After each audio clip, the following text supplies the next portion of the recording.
Knowles on the News. Susan Knowles. I know you remember a time when California was sort of everybody's joke. When you looked at what was happening there, you just kind of shook your head and said, that's California. That's those crazy people. And it's always been the sort of the running joke that California does things that no other state would ever do, that is just absolutely ridiculous. Well, I think over time we've realized that what used to be crazy California is no longer the case. That when something happens in California, what used to stay in California no longer stays in California. Now, I know that's for Vegas, but it applies to the state of California as well. And I think it's important today that when you see something coming out in California, you'd better prepare yourself, because this is the testing ground. California has become the testing ground many times for the rest of the nation. And it has done something that, even for California, it's way over the top. But again, where our country is moving at the moment, this is something that you should expect to see in your state really soon. And you'd better be aware of what's happening. Now, I don't know if you recall, but recently California passed a bill that essentially would allow for, family members and peace officers to petition a court in secret in order to restrain a person from possessing firearms. So if you thought, okay, this person shouldn't have a firearm, this is my brother, my sister, aunt, uncle, whatever, I'm going to go to court and I'm going to say, they shouldn't have a firearm. Now, know that you're going to be on the hook to kind of prove it in a way, though I think that it's more so the other person, the one that you're petitioning against, is going to have to be the one that proves that they're not a threat. So it makes it very difficult to prove something is not. And again, that's California for you. That's the progressive way. We're not going to make you innocent until proven guilty. It's going to be the other way around. Well, here comes round two. And this is from an Assembly member, Phil Ting, T-I-N-G. And guess where Mr. Ting is from? Yeah, we all know it's California, but where is the most liberal city in California? San Francisco. You got it. So what he wants to do is to take that law that's only been in place for about 4 months now, and he wants to expand that thing out beyond anyone's imagination. But again, when you get a progressive getting a hold of something, you know that's bound to happen. It's just a matter of time before somebody sits there and says, wow, we got the public to vote for this. Perhaps we can get the public to vote for something else. Now, you could make the argument that who better to know if you're not capable or shouldn't have a gun, for example, than your own family member or a peace officer, which is also a police officer. Now, the petition, the peace officer, I think, is questionable. They don't know who you are. But I suppose if you're out somewhere and you see somebody who is, acting irrational, and you know that they have access somewhere to a gun, I mean, as a peace officer, I'm not sure why you just wouldn't arrest that person or detain them, whatever legally that you could do until you could get a search warrant to see if they have weapons in the house, whatever. But so that stretched it a little far for me. But I guess the argument with a family member, you live with them 24/7, you know them pretty well, and you know when they're being irrational, and you should go in to the court system and have something done. And of course, this is out of concern for things like, the Sandy Hook shootings, what happened in Santa Barbara with the young guy who went around killing people, although he was stabbing them too, and this only talks about firearms. So again, it's progressive, so it's not going to make sense. So you can see, kind of why this was done. Although I don't agree with it, I can understand why it was done, and of course I didn't vote for it. But anyway, what they want to do now is again take it not even just one step further, but take it many steps further.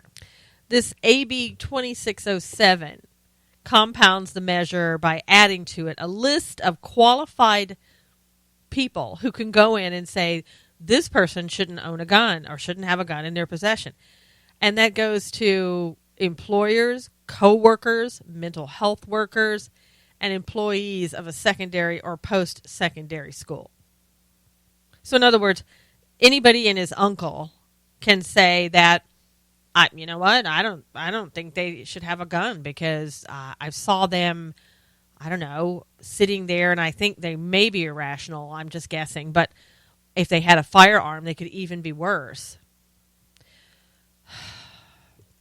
Now, you and I know that what this is going to do is add thousands of people, including complete strangers, to the list of people who could petition a court to restrain a person from possessing a firearm, triggering a warrant, and having the law enforcement come to your house without a trial, conviction, or an opportunity to defend yourself.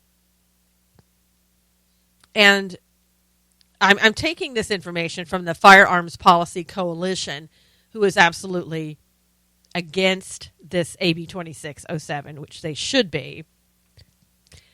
And it might surprise you. This is how far-fetched and overreaching that this law really is, because the American Civil Liberties Union has come out and said this AB 2607 is a significant threat to civil liberties. Whoa. So, Mr. Ting, I don't know where you came from, but when you got the ACLU coming out and saying that what you're proposing is so overreaching that it's a violation or a threat to civil liberties, you have problems. You really do. I mean, you know then if the ACLU is against you, you've so overstepped your boundaries and you're so progressive that even they think that you're a threat to their well-being and to everybody else's civil liberties. You know, just imagine that if you're a person who just happens to own a firearm and you want to go to see a therapist like myself. You want to go see a therapist and you say, oh, yeah, I'm not feeling well and I'm kind of angry at a couple of people. And then, as a good therapist in California, I should say, well, do you own firearms? Do you have any in your house? Are you going to do anything with those firearms? And let's say the person says, no, what? No, I'm not going to hurt anybody with the firearm. So then afterwards I'm thinking, I wonder if he really meant that or not. I don't really know. And I don't want to be in violation of AB 2607. So perhaps I should call the local police, or better yet, I'll just petition the court, let him know he has a firearm. No harm, no foul, right? It would breach your relationship with your therapist. You wouldn't be able to trust your therapist, right? You couldn't tell your therapist anything for fear that your therapist might say, wow, this guy's got a firearm. Maybe I just better focus on that rather than what he said, that he's not going to hurt anybody with it. I mean, it's a possibility. And so people who really need to, let's say, to see a therapist aren't going to want to get the help because they're not going to want you to turn them in if they absolutely just accidentally slip up and say, oh, yeah, by the way, I have a gun. And I think it's going to come down to it eventually. In California, if you're a doctor or a therapist, they'll want you to ask them right up front, do you have any firearms? Do you have any weapons at home? So you can see that your Second Amendment rights are immediately impacted. And as I said, you can't look at this and say, well, this is just California, they're crazy. No, it's not. And depending upon who becomes president, you could see how this could be totally misused. Not that it isn't already, but you could see how it would just be something that maybe the federal government says, hey, you know what, I like this. Why don't we do this across the nation? We'll just make it that if you have a firearm and somebody thinks that you shouldn't have it, they're allowed to petition the court to tell the court, I don't think this person is safe with this firearm.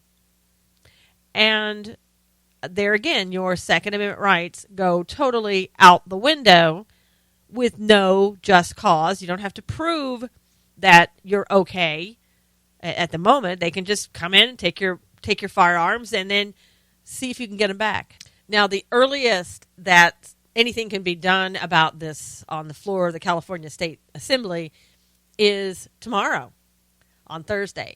And again, it's opposed by the mental health professionals such as the California Psychological Association, also the American Civil Liberties Union, Firearms Policy Coalition, National Rifle Association, and Gun Owners of California.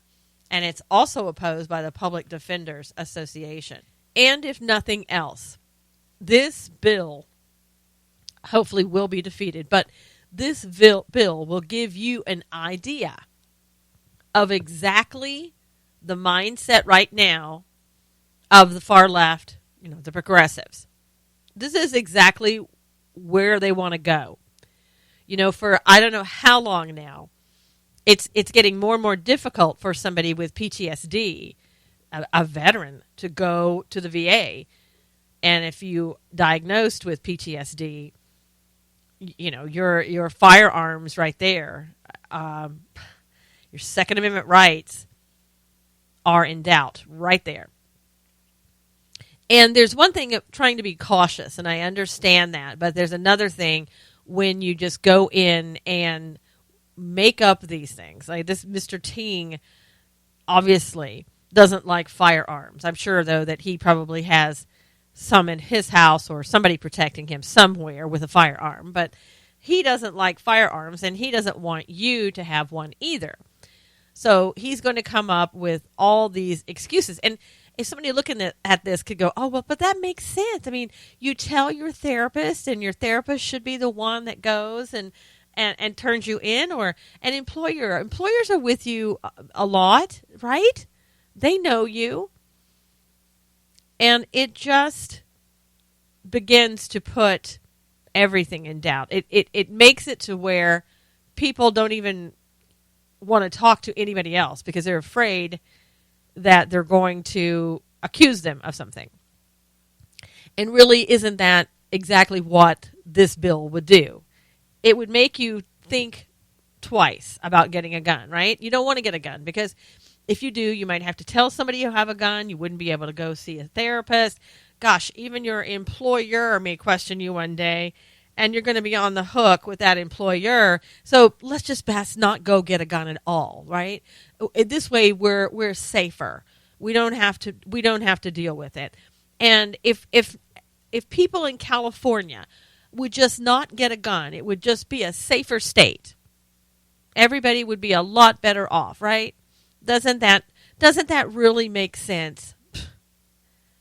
And once again, you know that New York would try something like this. You know that eventually it could creep from state to state. So even if this goes away, and I know that we spend a lot of time focused on the election, and what better time to bring things like this out than when we are focused on who is going to be the next president. I've said this before, and I'll say it again. There are so many other things that we need to be also focused on at the same time. And just imagine if everyone were really focused on the election and not this, then perhaps it would have passed. It could still pass in California. I mean, who knows? But if nobody objects to it, then Mr. Ting here can say, well, see, everybody wants it too. And so therefore, let's get this passed.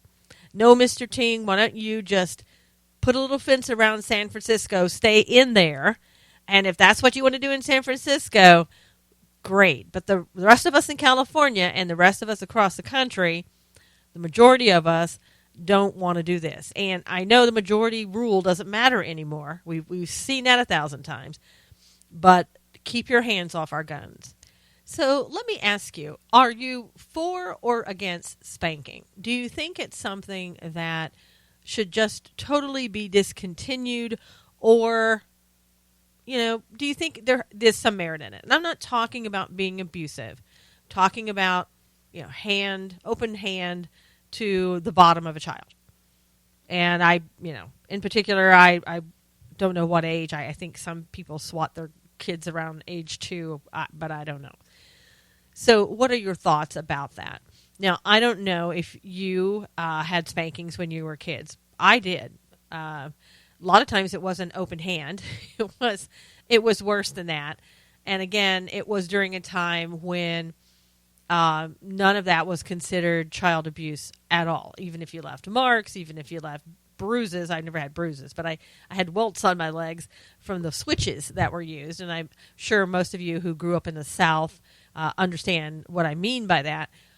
At the time, it was not considered child abuse whatsoever, and it was very much condoned. So I'm wondering, how do you feel about it? I'm not saying that should be done today, but do you feel like a swat on the butt with your hand is okay? Well, there's a study out of Austin, Texas, again out of the South, right? But it's Austin, Texas, and I know the people who live in Texas are saying it's Austin, Texas, so beware because it's very liberal in Austin, Texas. It says, for some, spanking has long been a go-to punishment for unruly children, and it talks about, but spanking can backfire though, and the more a child is spanked, the more likely they are to defy their parents. A new study has found. Is that true? To me, right there, I would say that's not true. I know for me, growing up, it was a deterrent for me. If my mother spanked me, it was pretty much a longer time before I mouthed off or did something that I shouldn't have done. It was a longer time in between, right? I did not look forward to being spanked or being punished in any way, so I tried to be better. I tried to have better behavior. So I would say that that statement about they're more likely to defy their parents, to me, that's more or less when the punishment becomes abusive. I think there's a time when you break and that's all you're going to take. But I in general, swatting, I don't know that I agree with that or believe it. Now, it's a study from the University of Texas at Austin, and the University of Michigan has found data that spanking can also cause lifelong social and developmental problems. Again, are we talking about a mere swatting, or are we talking about abusing? And they're saying here, nope, they're talking about just spanking with an open hand. And they're saying here that spanking is defined as an open-handed hit on the behind or extremities. The study, which was published in the April edition of the Journal of Family Psychology, so the Journal of Family Psychology, looked at 50 years of data from more than 160,000 children. Now, I would want to know who these children are. How did they get that information? And are we talking about in certain specific areas of the country? Are we talking about certain economic levels that these children, the families that they belong to? I mean, what are we talking? And of course, we're not going to know that because, when experts talk, they just expect you to believe what they're saying, don't question it, and take their word for it. And it said the study only looked at general spanking, not potentially abusive behaviors. We found that spanking was associated with unintended detrimental outcomes and was not associated with more immediate or long-term compliance, which are parents' intended outcomes when they discipline their children. Basically, spanking doesn't work, according to the study. Now, the co-author of the study said, "We as a society think of spanking and physical abuse as distinct behaviors. Yet our research shows that spanking is linked with the same negative child outcomes as abuse, just to a slightly lesser degree." Now, see, there you go. To me, that, and there are people that believe exactly what she just said, that swatting somebody on the behind is abuse. And in today's society, that's exactly the way it would be seen. Not saying whether it is or isn't. I'm just saying there's a polar opposites there. One who thinks that it is abusive, and somebody else who would say, no, that's just what's needed as a parent to get their attention sometimes, and it has nothing to do with abuse. And this didn't even come out of California. Okay, so again, just because you think it's crazy and out of California doesn't always mean. And I know it came out of Austin, Texas, which may have a lot of similarities, but it's still not California. And she goes on to say, we hope that our study can help educate parents about the potential harms of spanking and prompt them to try positive and non-punitive forms of discipline. And there you have it. That's exactly what they wanted their report to come out to say. And what they expected the report to do. They wanted to use it to get people not to use any type of spanking on their children. And again, you may be in total agreement with that, and that's fine. I'm not basing a judgment one way or the other. I don't have to use that on children, and I don't have to make a decision on that. I do, again, believe that my parents, when they were doing that as children, that was not considered abusive, even though they did far more than use an open hand. Even that wasn't considered abusive. I'm in agreement with other people that if you leave a mark, that's crossing the line. Whichever side you're on, you're crossing the line there.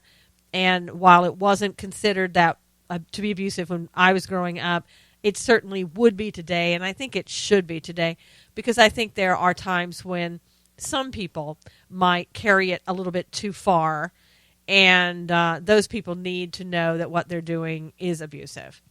So here's a question for you. We've all heard John Kasich talk about how wonderful Ohio is, that he's just the best thing that ever happened to Ohio, and he would be the best thing that ever happened to America if he became president. Now, I don't know how many of you actually believe that, but I was just kind of thumbing through some things, and I found that Ohio is among the least affordable states for college. And I'm shocked by that, because I don't know, I thought with Kasich in charge as governor, it would be the best place, the best state in the world, right, to go to college. And yet it says that it's harder to pay for college in Ohio than almost any other state. Ohio has the fourth most expensive public colleges and does not provide enough need-based financial aid, according to this college affordability diagnosis study, to state-by-state comparison of the policies that affect families' abilities to pay for college. Ohio ranked 45th. Wow, John. I don't know. Can you explain that? Did something, did something happen that we don't know about, that you didn't know about, that made it 45th state of the most non-affordable places to go to college, at least affordable? I mean, come on. What happened? The study published by the Institute for Research of Higher Education at the University of Pennsylvania Graduate School of Education analyzes college costs in relation to family income levels. So what does that mean? That people in Ohio don't make that much money? That the income isn't so great? That can't be, because John Kasich is in charge of Ohio. So it's got to be that Ohio probably has the best, highest income of the whole United States, right? It says in Ohio, nearly 40% of undergraduates attend public colleges. Students attending these schools would have to work on average 48 hours a week to pay for full-time attendance. Wow, 48 hours a week. That's, I don't know, John, that's more than a full-time job of 40 hours a week. Wow. Community colleges, long considered an entry point to higher education, are expensive as well. Students would have to work on average 28 hours a week to attend. Here's some things among the Ohio findings. The state contributes little investment, about $97, in per-student need-based financial aid for students attending public institutions compared to the national average of $474. Now, What does that mean? That Ohio can't afford to pay more money, that Ohio doesn't think that education should have that much money invested in it because it's not that important? Or is it Ohio wants you to go out and earn your own education? I don't know which one it is. It says the total number of high school graduates at public institutions in Ohio is projected to decline 7% between 2020 and 2028. Now, why is that? Why is there a decline in such an incredible place like Ohio, John? It says students enrolled in public research institutions typically borrow $4,062 annually. Students enrolled at private research institutions typically borrow $3,746 annually, and students who enroll at public two-year institutions borrow $3,496 annually. Now, again, it could just be that Ohio doesn't want to be one of those states that pays for your education. And if that's what it is, I can totally understand that. And I agree with that. I think part of what your education is, you have to decide whether or not you can afford to go, should go. Are there scholarships? Should you take out loans? All of those decisions. And I don't think the state should have to be the one that pays for you. I really don't. I think that for far too long, we have made it where we tell everybody, you have to go to college. Well, and we've seen this lately with our great economy that this administration has left us with. You can't go to college all the time. It's not going to give you the life that you have dreamed of. Maybe it used to. I kind of doubt that, but more so then than now. There are people, as you know now, who are graduating from college, a 4-year degree, that don't have a job, that don't want to flip burgers at McDonald's, that feel that once they've gone and gotten their education, that you should hand them a job in a management position because they deserve it, for the most part. And those same people are going back to get a master's because they're hoping, against hope, that once they finish their master's, there's going to be a job out there that they can get where they're making tons of money because that's what they've been told, what they've been promised. You go to college, you're going to make tons of money. And we're seeing that that's just not necessarily the truth. I think people, plumbers, electricians, people, skilled labor, people who... computer programmers, that you have a very specific and focused type of a higher education. It used to be, those things used to be frowned on, and I don't know, and I don't see why they would be frowned upon, because those people are doing a lot better than most people who have a master's degree. So I think it's time for people to maybe reevaluate if they're going to college. Should they go, and is there something else that they should be doing? I don't think people spend necessarily enough time in the beginning trying to decide what they should do. And I know that for some people that changes over time. What you thought you like, you don't necessarily like. But I know that when I was going to college, if they had spent more time doing evaluations on, for example, questions like, do you like working inside or outside? Do you like working 40-hour weeks? Do you see yourself in 60-hour work weeks? Do you like to work around a lot of people? Or do you like working by yourself? Questions like that really need to be asked. People need to evaluate who they are as an individual and where they want to go. And I know a lot of times as a young person, it's very difficult at a young age to know exactly who you are, what you want, all that other stuff. And that's exactly why that you need to take some tests to help you decide who you are, even when you don't know, by answering just a few questions. And that way you'd be off to a better start. But the days of saying, I'm going to college, that's supposed to be, wow, groundbreaking, or everybody should do that, need to come to an end. I think everybody needs to try to figure out more what they want to do, what they think they should do, and the path to doing that could lead them away from college and into something else, and that's perfectly okay. I think we're going to have so many people who are sitting around with master's degrees that are going to be out potentially digging ditches at some point, that there's not going to be a payoff. That payoff that you're looking for, that return on your money, even with doctors now, with the Obamacare, it's not like it used to be. And unless we get a president in who can turn things around, it's not going to be. So I think we have to be a little practical. I do think the follow your heart should still be there to some extent, but I don't think it should be that you're following your heart. Let's say you want to be an astronaut. While people can be astronauts, not everyone can be.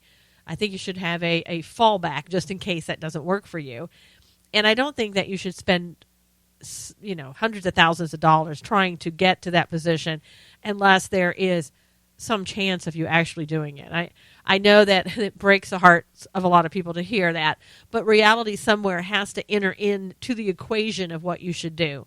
And I think it's better to enter that into the equation, enter reality into the equation before you've spent so much money that you'll be in debt for the rest of your life.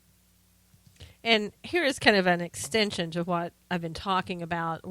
They're saying now that Chicago millennials, a lot of them are still living with their parents. It says that more than 20% of millennials, those born in 1981 to 1996, are living with mom and dad, even though they have graduated from high school or college. And this is according to the National Association of Home Builders 2016 Missing Young Adult Household Study. And this is up from 12% in 2000. So more and more of these, really they're adults, saying, I'm just going to live with my parents.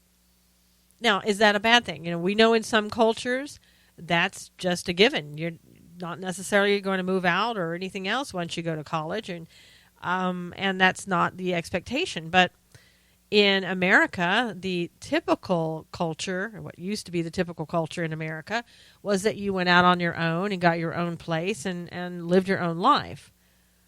And I guess now they're calling it the Great Delay. Isn't that cute? Don't you just love these little things? The Great Delay. Instead of buying their own homes like their parents did at this age, they're living at home until they get married at least. They get married? How many of them are really getting married? I mean, wow. It says not all millennials who move out stay out. About 55% of them boomerang back to their parents' home by age 27. So usually that's the time they've gone to college. They're getting out. They're figuring out, hey, I'm not going to get a job after 4 years of college. I have no experience, nothing that I can do. I'm looking at going back to the same job I had before I went to college. For some people, that's probably true. And that statistic of 55% is from the Bureau of Labor Statistics National Longitudinal Surveys that have been tracking a group of 9,000 people from this generation since 1997. And most likely to boomerang are women, Caucasians, and college grads. And here is one person who says, I had an apartment in Chicago, said Megan Kinahan, 34, a running coach and personal trainer who lives in her folks' finished basement in a section of Chicago. It was tiny and expensive. I was miserable. I moved back. Now I have a bedroom plus an area for my scrapbooking hobby and another for my exercise equipment. It's like having my own apartment, except I have more space than I can afford to have in an apartment. In other words, let's not teach our quote-unquote children about reality, that in order to achieve things, you have to earn things. If you can't afford them, then you don't get them. No, what we're teaching them is, well, if you can't afford them on your own, move back. We'll probably let you live there at our house rent-free, if not a lot less than you would have to pay someplace else, and you'll have more than you would have if you went out and tried to earn it on your own. So that's what we're teaching our generation. I should say our generation of millennials, because and I'm sure you're the same way, when you were growing up, you knew that you were gonna have to get out on your own and kind of get your own life, right? I mean, at some point you were expected to be working, married, or something other than living at home with your parents for the most part. And these home builders say, the more the millennials become fixtures in their parents' home, the more home builders and real estate agents are seeing them influencing home purchases. That's odd because I thought tiny houses. I thought you just go out and build a tiny house. That was the craze. That was what millennials wanted to do, was live in a 200 to 300 square foot home, and that's all you needed. Sounds to me like that's really not the case, that they kind of want their cake and eat it too. They want to have this house with full amenities that their parents earned and got to a point to get, but they don't have to. We don't expect them to do that. But it says 1 out of 6 of the home buyers have or plan to have a grown child at home. 1 out of 6. Grown child. They mean adult. And it's not a child anymore, adult. And the home builder goes on to say they're not kicking them out. Many anticipate their aging parents moving in at some point too. They want a premium location near public transportation and employers, and don't want to have to move again when the family changes. Well, precious. I guess so. And if you can get that, why would you not demand that and keep demanding that and keep expecting that? Said for a minimum added cost, these buyers put one of their bedrooms on the first floor so the grown child or grandparent is separate from the rest of the family. And for about like $35,000 plus, they include a bedroom, bathroom suite, and a finished basement. Wow. Again, you get your own private place. You do whatever you want. Bring boyfriend, girlfriends in and out all night, whatever you choose, because it's your place. We want you to feel at home, but we want you to feel like an adult, that you can do what you want.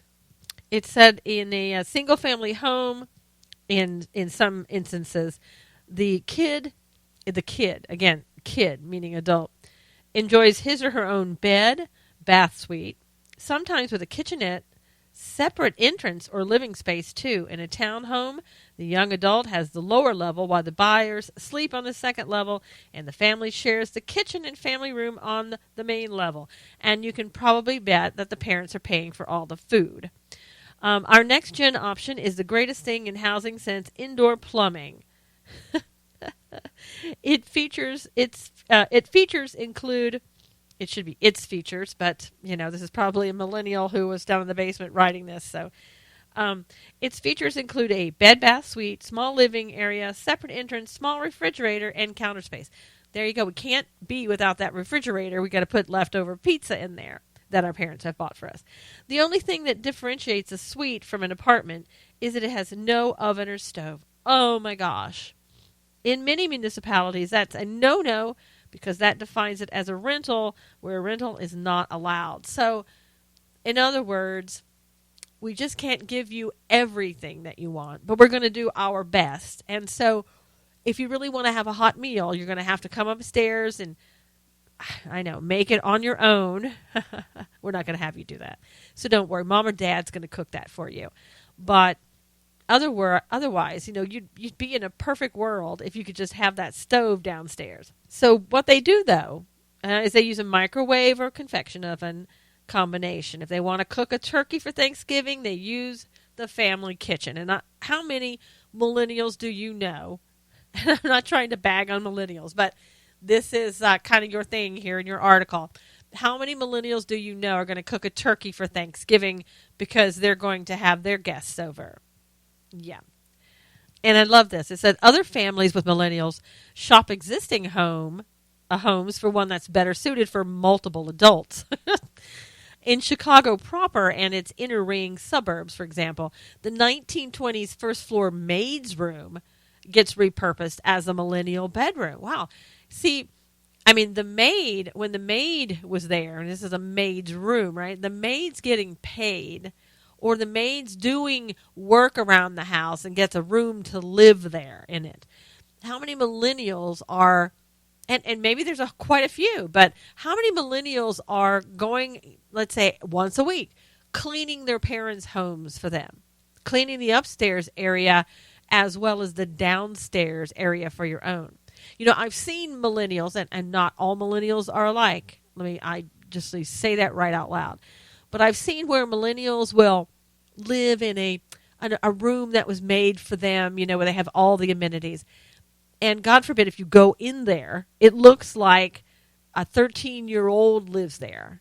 Bottles all over the place, empty pizza boxes. And we're talking, these are 20-somethings, mid-20s and above. And I've seen these rooms myself, so I know what I'm talking about. So I don't see how we're teaching our millennials, and again, not all of them, but how we're teaching them to be adults and to take care of themselves and to be responsible.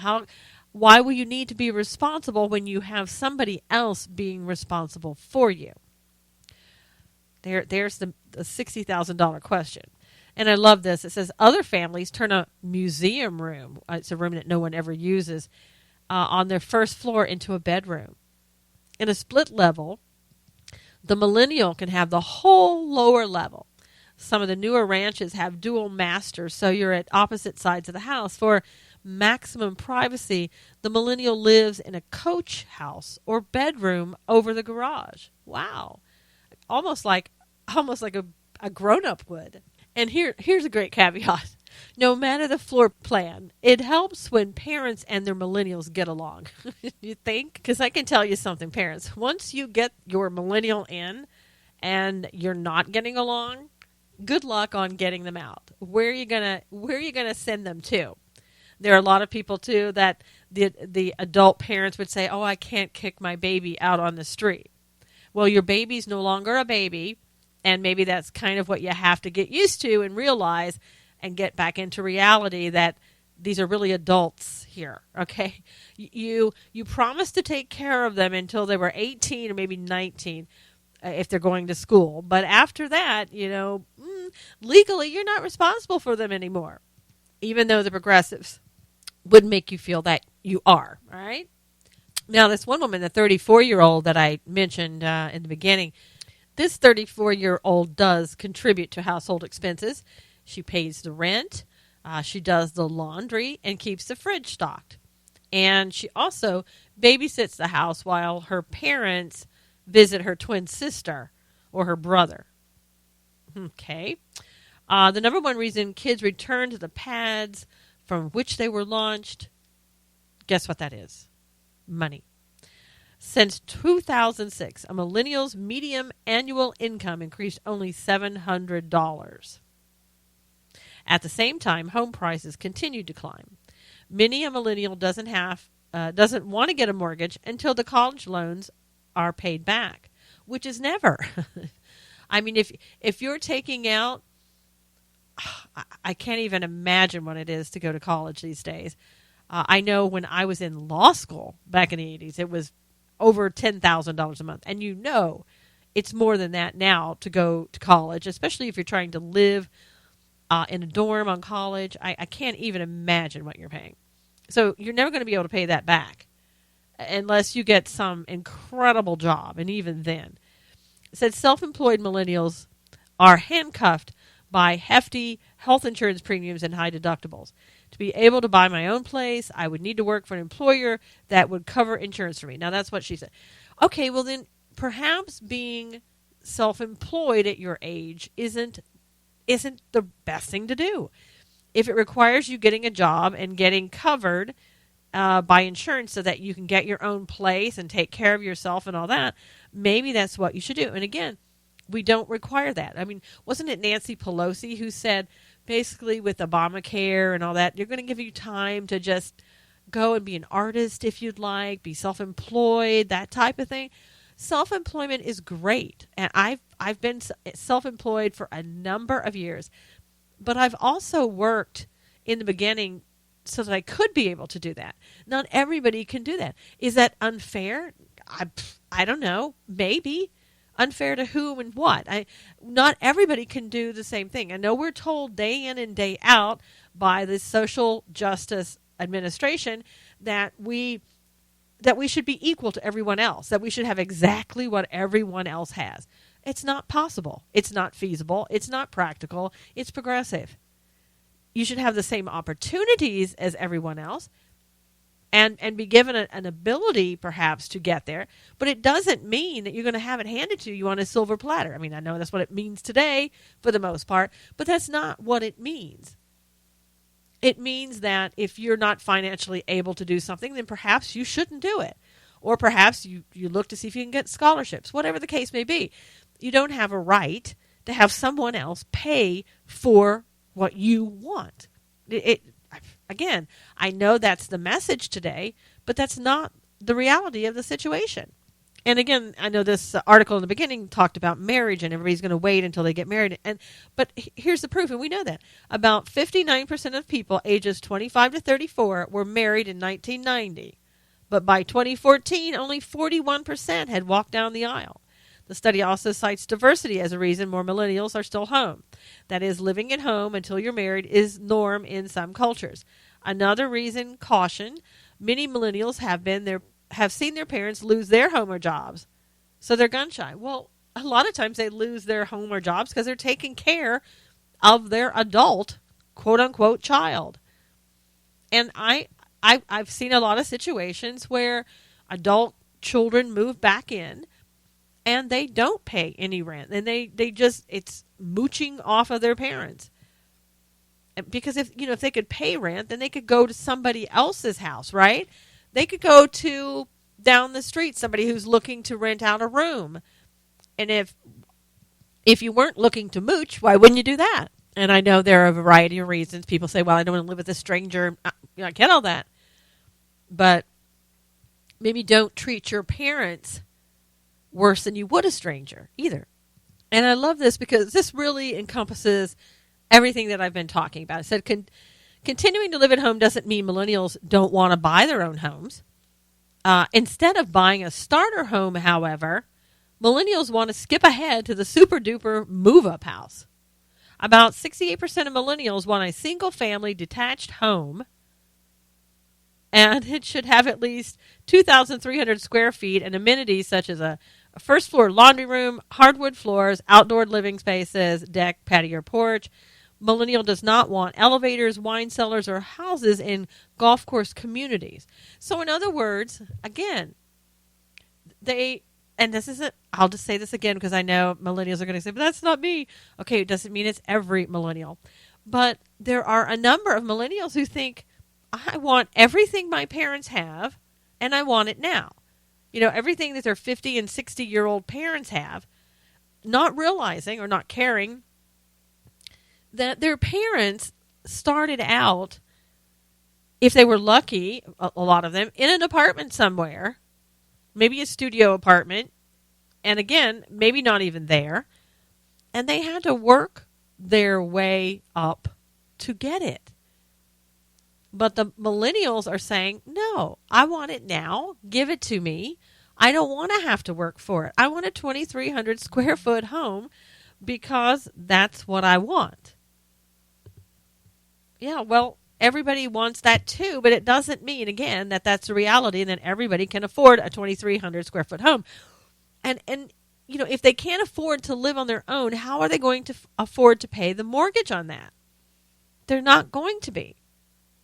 So we have raised a generation that we've not made them look at reality. And I put some of the blame on the parents. I mean, it has to be because this is the way they've been raised.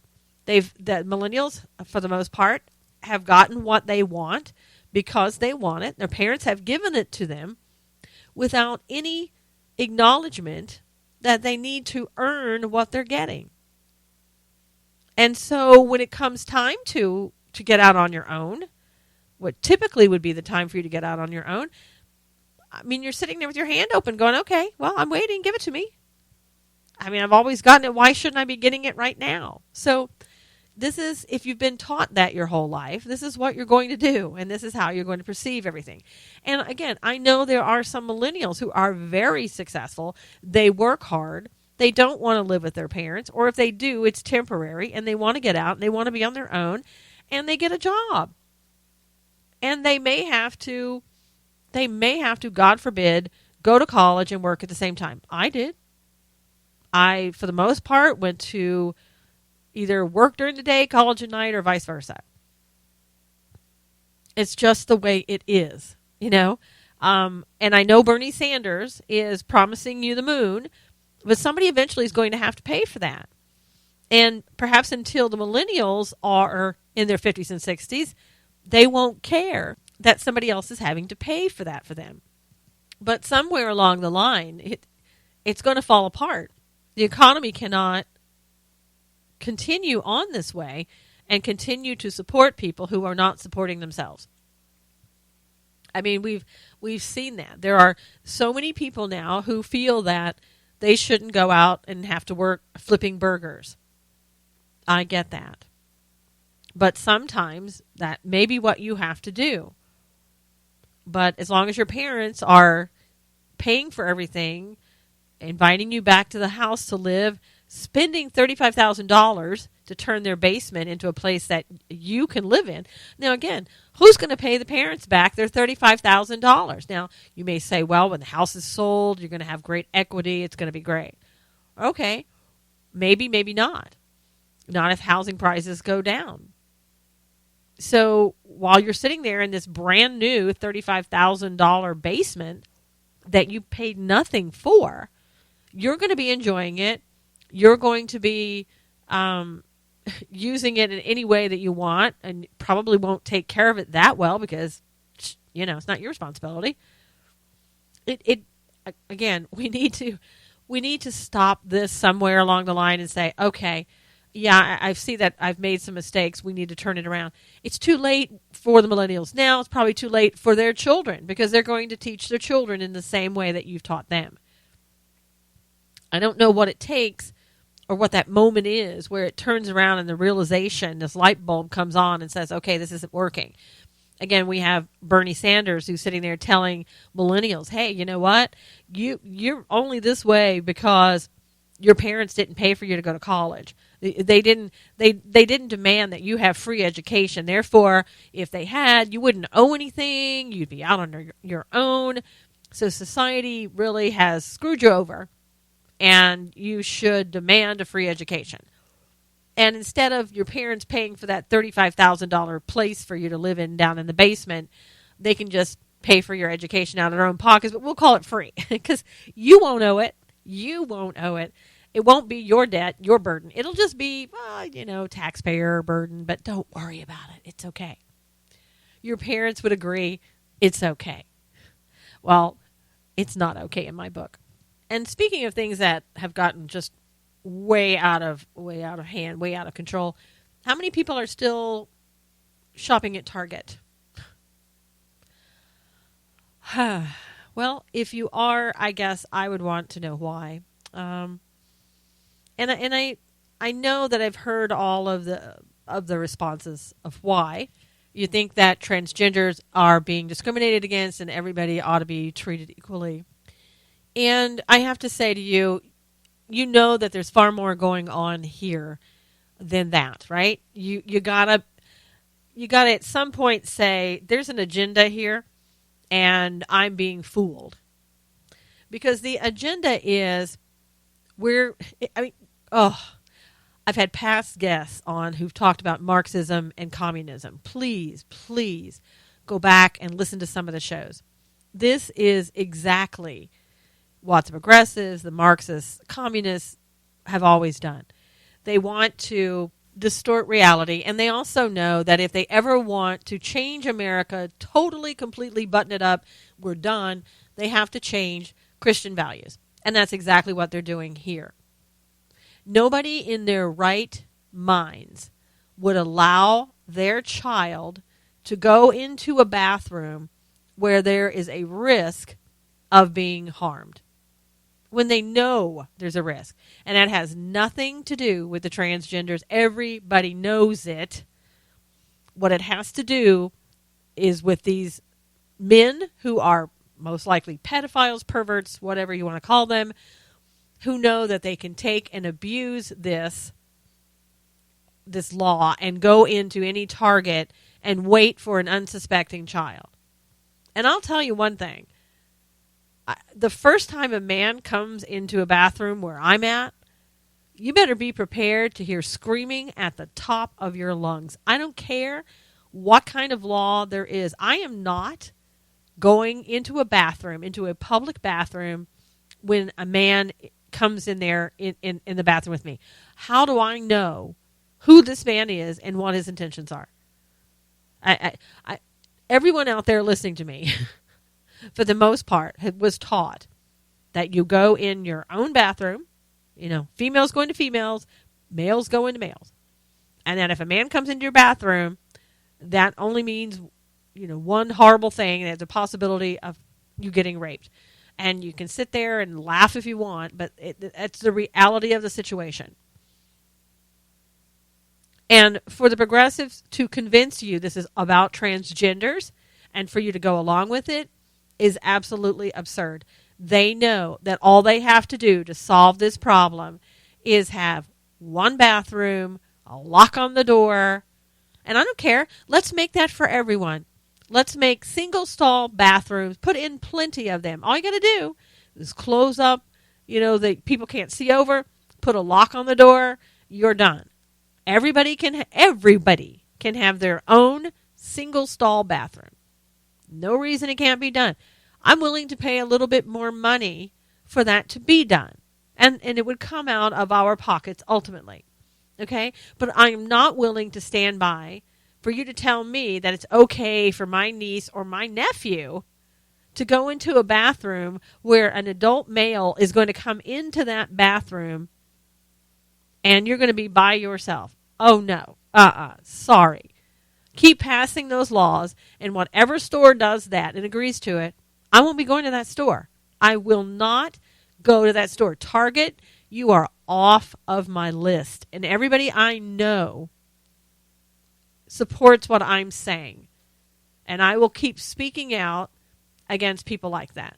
This has nothing to do with the rights of anyone else other than the rights of a pervert or a pedophile to harm your children. Or to harm a female. Again, rape a female that they happen to go into the bathroom with. And what are you going to do? Most of the younger females would go, well, it is a law. Because they've been taught to be so tolerant and not be judgmental about anything. Because that's the way we have taught them in this society these days, is that whatever goes, goes, and you should just accept it. Because they have a right, anybody has a right to be and do and think and feel and whatever the way they want to. Whether it impacts you or not, tough luck for you. Well, again, our society is so far off the edge, to try to bring that back around now is going to be very difficult. But I'm not going to participate in it. I'm not going to sit and pretend that it's okay. And all those people in North Carolina, I commend you for standing up and don't back down. If these people aren't coming to your town, who cares? NFL, shame on you. Shame on you for trying to punish North Carolina and all the other businesses who are trying to punish North Carolina for being reasonable. They're not saying, oh, well, we're not going to have bathrooms for gays. We're not going to allow gays in the bathroom. They're not saying anything like that, and you know it. You know darn well what they're saying. They're saying there are people who aren't transgender, people who aren't gay. The heterosexuals are going to take advantage of this law and harm our children. I thought children were supposed to be our number one priority. What happened to that? I'll tell you what happened to that. The progressives want your children too.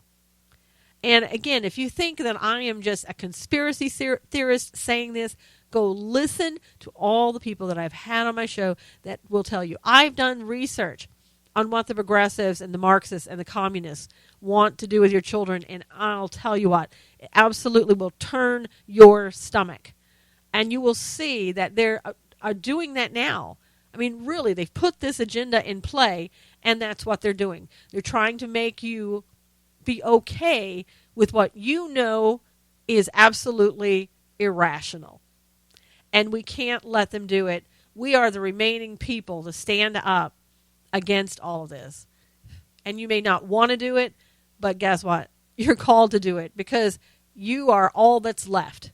The generation after you has already been taught that they are to conform with whatever the popular view is and not to object it, not to judge it, but just accept it.